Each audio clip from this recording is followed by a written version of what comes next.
또 귀한 잠언의 말씀을 통해서 우리의 삶 가운데 어떠한 모습으로 하나님께 나아가야 될지 또 어떠한 기도를 해야 될지 함께 나누기를 원합니다. 1절부터 4절까지 굳이 한 단락으로 정한다면 정직한 삶 또는 공평한 삶 그리고 재물과의 관계에 대해서 이야기를 해주고 있습니다. 1절은 속이는 저울은 여호와께서 미워하시나 공평한 추는 그가 기뻐하시니라.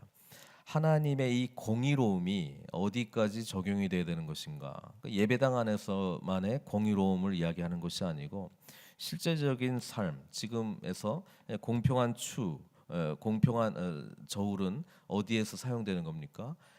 우리 장사할 때 필요한 것이죠. 그때 당시에 매매를 할 때 필요한 것들이었습니다. 그러니까 여기까지도 하나님의 공의로운 모습, 하나님을 믿는 자의 그런 신실한 모습이 나타나야 될 것을 이야기해주고 있다는 것입니다. 그래서 잠언은 실제적인 삶 가운데서도 공의로운 하나님을 우리가 믿는다면 그 공의로움이 그런 정직한 모습이 삶 가운데서도 나타나야 될 것을 이야기해주고 있습니다. 1절에서 4절까지 한 달라고 묶는다면 4절은 역시 재물에 대해서 이야기를 하고 있죠. 진노하시는 날에 무익하다는 거예요.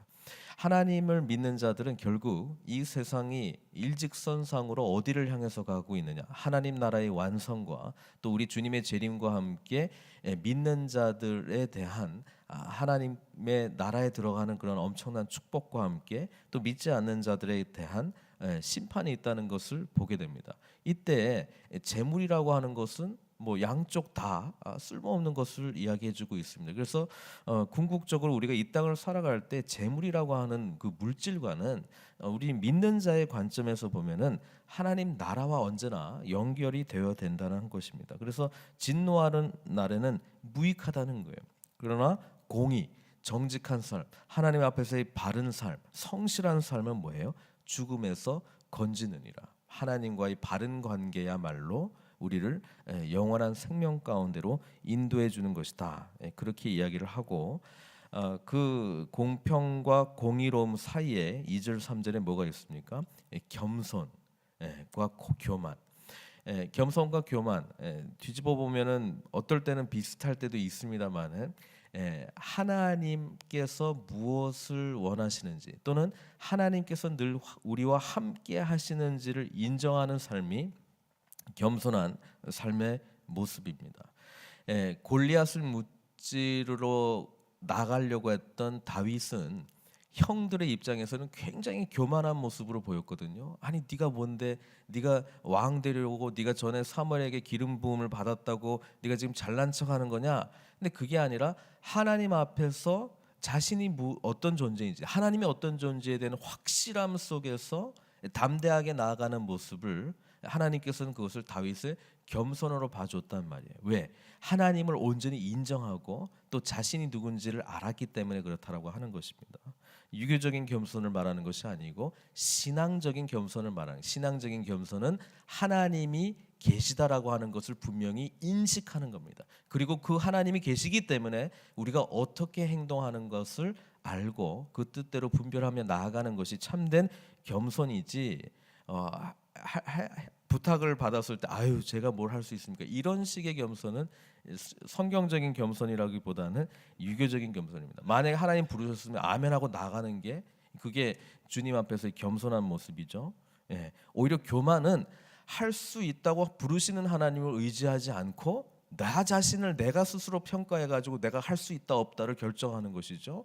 그거야말로 하나님이 보시기에는 교만하다는 거예요. 그래서 모세를 불렀을 때 불붙는 떨기나에서 불렀을 때 아유 저는 못합니다, 안 됩니다, 능력이 없습니다, 말을 못합니다, 자꾸 그렇게 하니까 하나님께서 화를 내시잖아요. 그게 결코 겸손한 모습으로 주님 앞에 비춰주지 않고 오히려 자기 자신을 스스로 자기 자신에 대해서 자기의 능력을 자기가 제한하는, 하나님을 신뢰하지 않은 교만으로 봤기 때문에 그렇습니다. 어쨌든 겸손과 성실한 모습이 하나님과의 관계에서 뿐만 아니라 삶의 전 영역 가운데 나타나야 된다는 것을 이야기해 주고 있고, 특별히 1절 4절은 우리의 일반적인 삶, 직장의 삶, 그리고 특별히 재물과 관련돼서도 이야기해 주고 있다는 것을 기억하면 좋겠습니다. 5절에서 8절까지의 말씀은 하나님의 길을 쫓아가는 완전한 자, 정직한 자, 또 그렇게 가지 않는 악한 자의 길에 대해서 계속적으로 잠언에서 나오고 있는 내용들 한 번 더 이야기를 해주고 있습니다. 완전한 자는 5절에 보니까 자기의 길을 곧게 하려니와. 근데 이 자기의 길이라고 하는 것은 8절에 나오고 있는 악인은 자기의 길로 가느니라 하고는 다른 길이죠. 여기서 말하는 의인이 가는 자기의 길은 공의로운 길이고 하나님이 인도하시는 길이라고 하는 것입니다. 그러나 악인이 가는 길은 7절에 나와 있듯이 불의의 소망을 가지고 가는 길입니다. 그러니까 자기의 소욕, 욕심을 이루기 위해서 가는 그 불의의 길입니다. 근데 그 길은 어떻게 된다고요? 악인은 자기 길로 간다. 그러니까 결국 자기의 욕심대로 갔다가 욕심 잉태한 즉 죄를 낳고, 죄는 뭐예요? 사망을 낳잖아요. 그러니까 죽음의 길로 간다는 것을 이야기해주고 있습니다. 완전한 자, 정직한 자, 그리고 의인, 결국 구원, 생명. 6절에서도 정직한 자의 공의는 자기를 건진다 이렇게 이야기했고, 8절에서 의인은 환난에서 구원을 얻으나.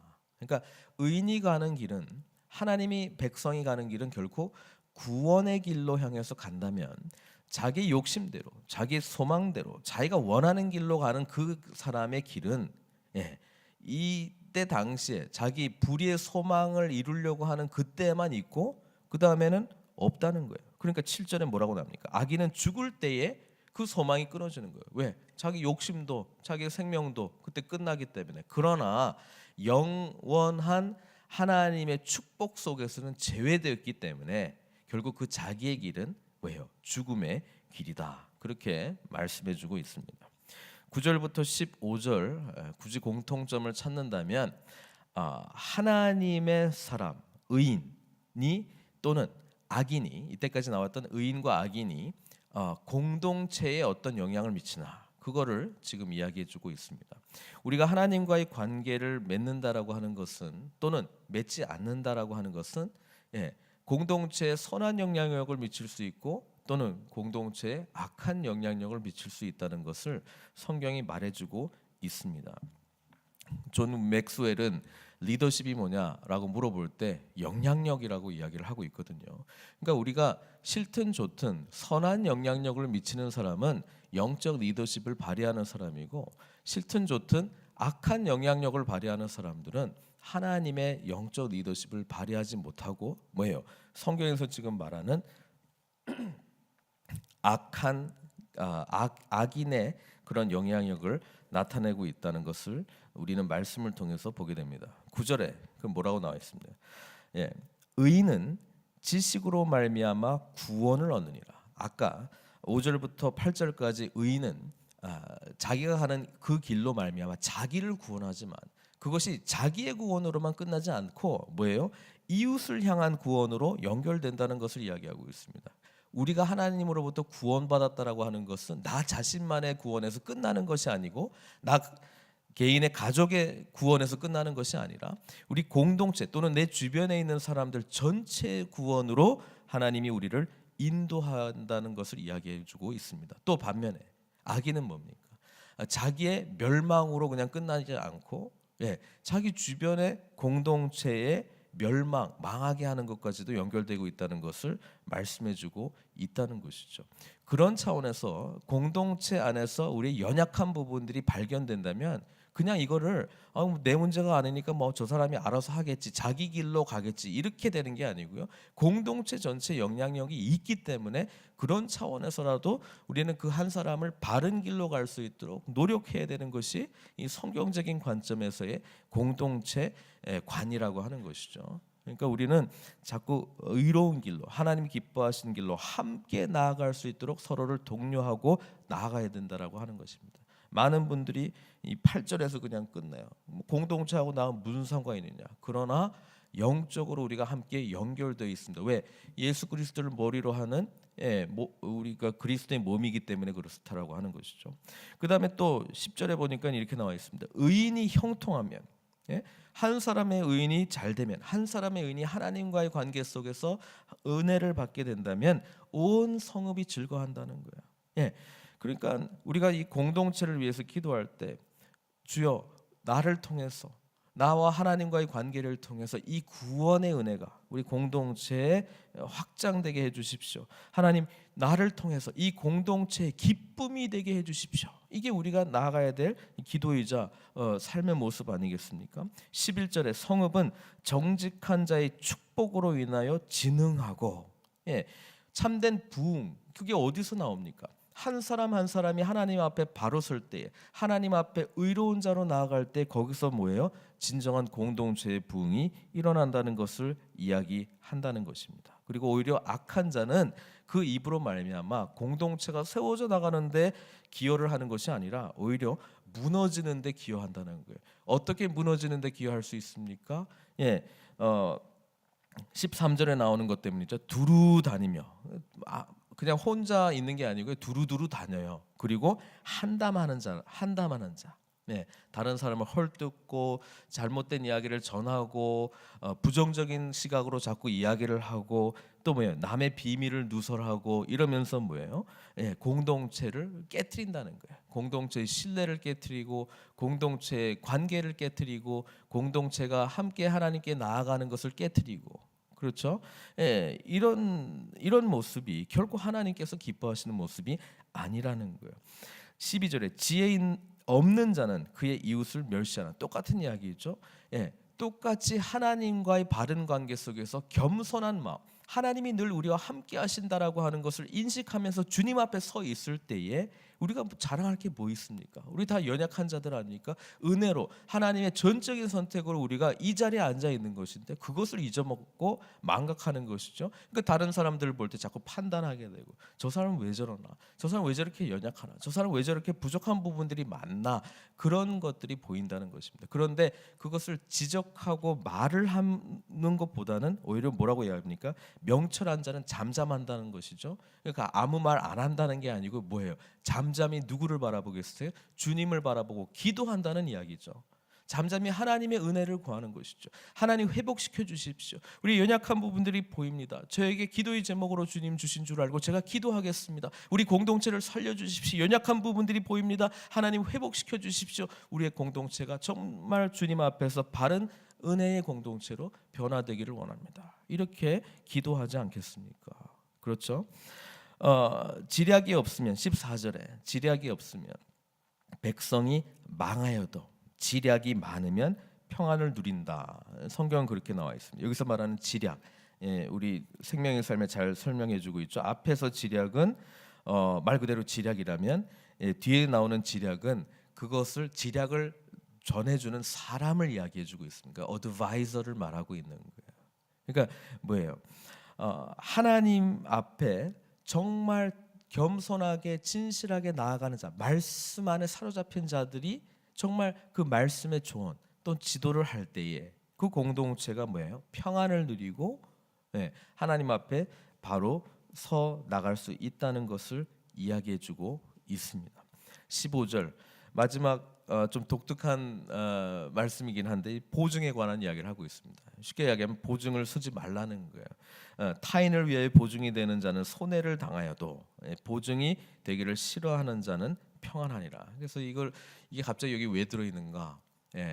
여러 가지로 뭐 해석을 할 수 있습니다만은 굳이 연결한다면은 앞부분에 재물과 하나님 앞에서의 공의로움에 대해서 이야기를 하고 있기 때문에 그런 관점에서 이 본문은 무슨 이야기냐면 우리의 관계는 하나님과의 관계 속에서의 관계가 형성이 돼야 되지 재물 관계로 이렇게 형성이 돼서는 안 된다는 것을 이야기하고 있습니다. 진정한 평안은 어디에서 옵니까? 주님과의 관계 속에서 오는 평안이지 물질적인 관계에서 오는 평안이 결코 우리를 평강 가운데 인도하지 못한다라고 하는 것입니다. 그런 이야기를 하고 있습니다. 오히려 우리가 서로에게 보증이 되는 것이 있다면 성경에서 나오는 보증은 뭐예요? 성령께서 우리에게 이 구원받은 것과 하나님 약속으로 부르심 받은 것에 보증이 되신다라고 말씀하시지 않았습니까? 인쳐 주셨다라고 하지 않았습니까? 그러니까 성령의 은혜 속에서의 서로에게 보증이 되었다라고 하는 확신 속에서 공동체를 회복해 나가야 되지, 우리가 물질관으로 서로를 바라보고 그걸로 인해서 보증이 되는 것은 뭐예요?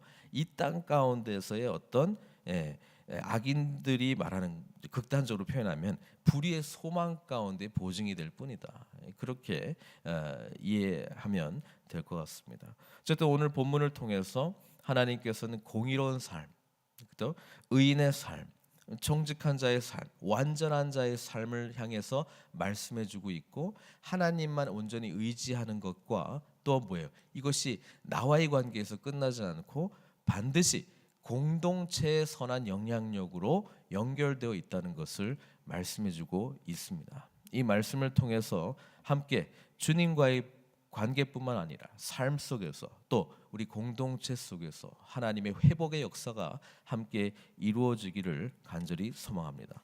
기도하겠습니다.